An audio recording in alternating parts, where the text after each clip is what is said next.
manis alami, hanya 0 kalori per saji. Tropicana Slim Stevia. Sosial Syaifullah Yusuf menyatakan usulan menjadikan Presiden kedua Republik Indonesia, Soeharto, sebagai pahlawan nasional sudah memenuhi syarat secara normatif. Menurutnya siapapun nama yang diusulkan punya kelebihan maupun kekurangan. Mensos Syaifullah Yusuf menyebut nama Presiden kedua Republik Indonesia, Soeharto, sudah beberapa kali diusulkan menjadi pahlawan nasional. Tapi kala itu menemui kendala karena adanya TAP MPR soal korupsi, kolusi, dan nepotisme. Setelah TAP MPR tersebut dicabut, usulan Soeharto sebagai pahlawan sudah memenuhi syarat normatif. Usulan nama pahlawan ini berasal dari masyarakat dan tengah difinalisasi untuk selanjutnya dilakukan pengkajian.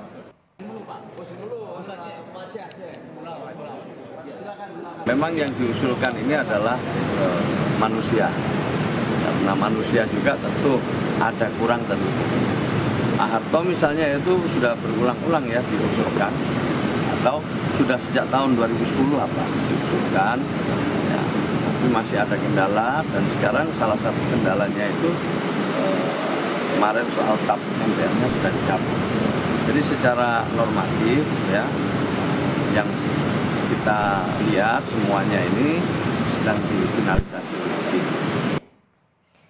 Politisi senior Partai Golkar Nurdin Halid mengatakan usulan Presiden kedua Republik Indonesia, Soeharto, sebagai pahlawan nasional sudah digaungkan sejak 11 tahun lalu pada Munas Golkar di Bali tahun 2024. Berbagai prestasi dan jasa Presiden Soeharto memimpin Indonesia selama 32 tahun, menurut Nurdin patut menjadikan Presiden Soeharto sebagai pahlawan nasional.